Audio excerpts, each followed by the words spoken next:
datang kalau ada kemaksiatan berani menghentikan kemaksiatan. Nggak berani, tidak. Kalau nggak berani, jangan datang pada waktu saat ada kemaksiatan. Sebelumnya, jangan sampai melanggar hadis. Juga bahasa kita kan ada apa? Kan kadang-kadang hukum adat itu lebih kejam daripada hukum agama. Hukum adat itu, hukum di masyarakat lebih kejam, lebih sadis itu daripada hukum agama. Jangan sampai itu si kurang orang-orangnya sampai begitu datangnya sebelum acara. Misal acara jam berapa? Ya belum acara belum ada kata masak. Emangnya yang mau nyari sesuatunya itu belum ada mata masak. Ya. Misalnya ada aja jam sekian, ada anunya jam sekian, misalnya apa? Nah, apalagi itu ada organ tunggal atau apanya jam sekian baru. Jangan sampai kita juga melanggar hadis yang ijabah itu dakwah. Walimah juga jangan sampai melanggar adat, itu kan tidak agak enak. Jadi biasa begitu. Kenapa? Karena tradisi walimah yang terjadi pada masa Rasulullah atau yang diterapkan dalam Islam itu sudah jauh menyimpang dengan walimah yang terjadi pada masa kita sekarang. Walimah tujuannya adalah untuk syiar, untuk memberitahukan bahwa Fulan bin Fulan dengan Fulanah binti Fulan sudah menikah. Itu tujuannya, supaya nantinya jalan berdua nggak ada fitnah. Atau si Fulan dan si Fulanah ini jangan lagi si Fulanah jangan digodain. Kenapa? Sudah punya suami, suaminya si Fulan. Jangan digodain, jangan dilamar lagi. Kenapa? Udah resmi, udah akan nikah. Itu tujuannya begitu. Nah, kalau tahadus minimal banyak caranya. Mohon doa banyak caranya. Ya doa gitu, mohon doa restu gitu kan. Banyak kan. Tapi walimah tujuannya yang paling utama itu untuk syiar itu. Nah inilah banyakkan apa? Menyimpang dari arah yang sebenarnya. Ini apa? Ini dirasakan habis-habisan. Padahal sampai pada tujuan itu nggak sebesar itu modalnya, tapi karena tujuannya yang sebesar itu. Ini mudah-mudahan nggak jadi aib bagi orang melakukan walimah. Setelah ada walimah, mau walimahnya jangan jadi aib. Atau juga ketika undangan niatnya apa? Mohon doa restu. Doa kita yang datang berdoa. Ya. Apalagi wa tashmitul atish, mendoakan orang yang bersedih atau bangkit. Jadi doakan orang bangkit ini apakah hak orang yang bangkit didoain? Apakah hak orang yang dengerin orang yang bangkit? Tapi syaratnya nanti di buku di Muslim syaratnya apa? Harus hamidallah. Kalau dia mengucapkan kalau dia mengucapkan alhamdulillah, kita bilangin qul alhamdulillah. Disuruh baca alhamdulillah dulu. Kita dia baca alhamdulillah baru kita ya kamu. Kalau dia belum baca alhamdulillah, kita suruh dia baca alhamdulillah. Kalau disuruh kamu juga jadi doain. Makanya doain. Doain ya kan. Karena kenapa sih mesti apa? Mesti alhamdulillah.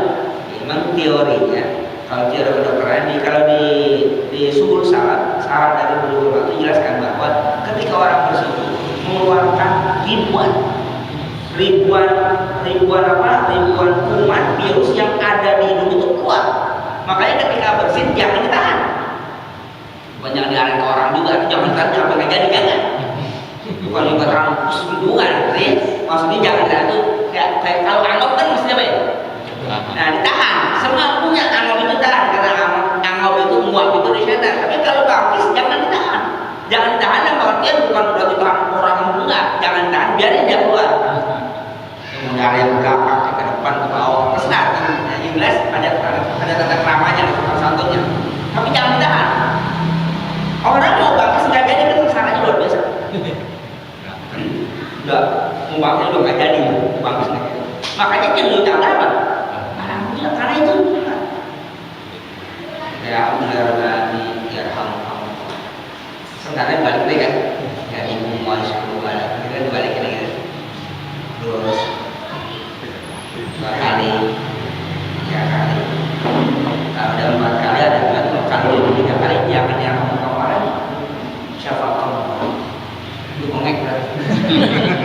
Siapa kamu apa? Mudah-mudahan ngomong bukan kan? Itu sakit berarti. Udah bersin belum? Gila kan? Bilang itu sakit namanya. Satu kali ya harus apa? Kali ya orang kan ada riwayat 3 kali, ada 4 kali. Siapa kamu? Mudah-mudahan mau sembuhkan. Itu udah sakit itu. Udah sakit udah. Kenapa? Ya, karena begitu. Yang pertama, yang kedua itu tanda bahwa dia sehat. Kenapa? Nah ini, apakah si orang bersin mempunyai hak untuk didoain? Apakah orang yang dengar berhak untuk doain? Kalau ulama itu mengatakan orang yang dengar yang berhak, nah maka hak itu ada katakan wajib, ada katakan nadab. Apa? Sunnah. Nadab itu anjuran saja. Anjuran untuk apa ya? Untuk dijawab, untuk dijawab. Kalau memang orang yang bersin punya hak untuk didoain, maka hak dia ada pada siapa? Ada orang pada yang mendengar wajib memberikan. Maka kata-katanya bukan wujud, bukan harus, bukan boleh, tapi kata-katanya hak. Karena kalau hak dua-duanya punya hak, kalau dia diberikan haknya berarti kita telah menunaikan kewajiban kita. Kalau tidak diberikan haknya, maka hak dia ada pada kita, itu punya tanggung jawab gitu. Misalnya yang bersini punya hak untuk diapain? Didoain. Kalau kita nggak doain dia, berarti kan hak dia kita ngapain? Kita nggak berikan, kita nggak kasih. Hak dia kita nggak kasih karena dia berhak. Ada orang yang sakit, dia berhak untuk dijenguk. Kita nggak jawab dia, berarti hak dia kita nggak berikan. Kalau hak kan diberikan, aku mungkin kekurangan dan kezaliman. Ada orang yang undang, dia berhak untuk mendatangi, kita nggak datangi, maka hak dia kita nggak berikan. Nah, kalau dia hak dia kita nggak berikan, satu kita mungkin berdosa atau kita zalim. Ada orang sebut.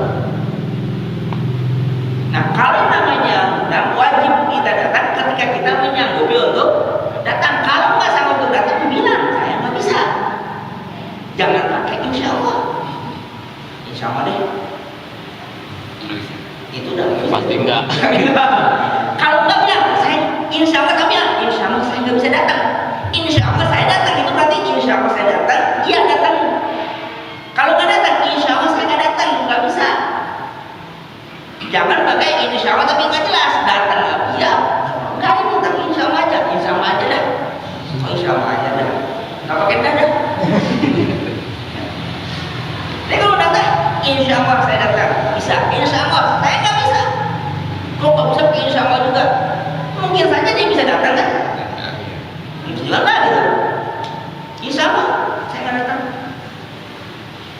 Pakai insya Allah itu iya. Karena menghendaki kita datang atau nggak datang, tingkat ketawakalan kita pada Allah Subhanahu Wa Taala. Mau datang insya Allah, nggak datang pun insya Allah.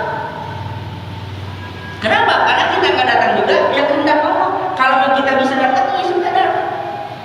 Cuma kemungkinan kita nggak akan apa? Nggak akan datang, nggak bisa datang.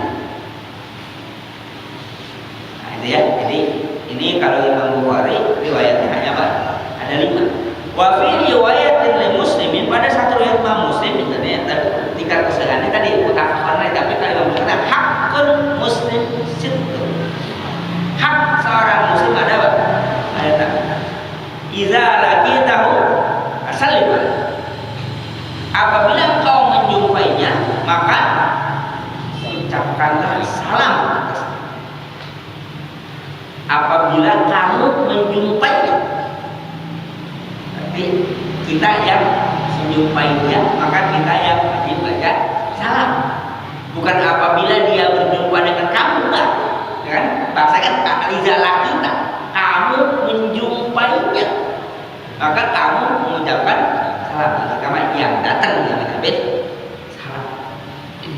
Nah kalau memang begini, bukan berarti hanya ketika berjumpa, tapi berarti kita juga diperintahkan untuk menjumpai saudara kita. Bahasa kitanya silaturahim. Lidah lagi tahu kamu, jadi kita nggak bisa mengucapkan salam sama dia kalau kita nggak jumpa, maka kita jumpa dulu. Nah jumpanya itu juga merupakan perintah. Sekarang modelnya udah banyak. Yang namanya mengucapkan salam nggak mesti apa? Tidak ada sekarang kan. Di nomor banyak tuh. Yang teleponnya ya. Assalamualaikum. Apa kabar? Baik, alhamdulillah. Sudah. Saya terakhir iya. Berjumpa iya. Walaupun ya Pak. Kamu yang kami Hah? Punya pesan. Apa ya? Ya, pesan.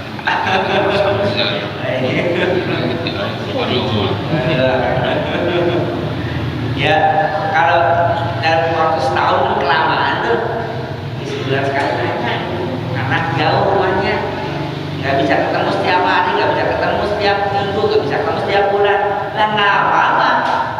Rumahnya di Jakarta, bapaknya, anaknya di Jawa, atau di mana, iya seminggu sekali kayak gitu, dan kalian assalamualaikum, baik-baik aja, keluar sehat-sehat alhamdulillah. Jadi jangan ketemu tiba-tiba udah kaget. Mati kapan aja kan kapan? Ya kenapa? Nggak saling apa? Nggak saling nanya. Ya kalau jauh pun sama. Kudu sekarang kan bicara jadi teknologi yang canggih gunakan untuk ibadah. Ini teknologi yang canggih gunakan untuk ibadah. Mau lebihnya lihat modalnya tengah malam. ada gratis ngomongnya. Nggak ada gratis tengah malam. Siapa bayar tuh ya? Nggak malu nggak malu. Kalau nggak kaget terima telepon dari Jakarta malam tengah malam begini telepon ada apa gitu, kalau nggak ada berita yang luar biasa nggak mungkin telepon. Kagak, ini ada pulsa gratis. Udah ngerti kan? Ya. Tanya nggak apa-apa. Iya kadang-kadang kan ya begini, kita sama saudara atau sama tangga ya keluarga lah. Kalau yang jauh bapaknya Jakarta, nggak jauh-jauh masih Jakarta dulu, Jakarta Timur itu lah. Itu seminggu aja nggak ketemu, datang suka kangen. Tapi yang di sebelahnya seminggu nggak ketemu agak kangen. Berapa seminggu nggak ngeliat tuh, yang sebelah rumah tuh seminggu nggak ngeliat, nggak kangen. Kalau yang jauh kayaknya biasanya seminggu sekali dia datang gitu, terus minggu ini nggak datang, kangen. Tapi rumah yang sebelah, yang anaknya sendiri juga gitu kan, yang setiap hari dia ketemu, tapi dia nggak ketemu misalnya selama 10 hari nggak ketemu, itu bisa nggak kangen, kenapa orang biasa ketemu. Tapi yang jauh, Surabaya, kangenin. Surabaya Jawa itu, coba biar kangen-kangen, kalau dekat nggak dikangen-kangenin, kadang sakit udah nggak tahu. Yang tetangga sebelah gitu, rumahnya saudara tetangga sebelah sakit, kalau keluar 3 hari jangan tahu. Tapi yang jauh sakit sehari aja udah telepon sakit, langsung. Tapi yang sampingnya sakit udah 3 hari, pas mau dibawa ke rumah sakit baru tahu. Lah katanya kapan? Udah seminggu sakitnya. Katanya nggak bilang dia kadang nggak nanya-nanya. Tapi kalau yang jauh baru sakit 1 hari udah langsung tahu pulang sakit apa ya? Itu salahnya kita.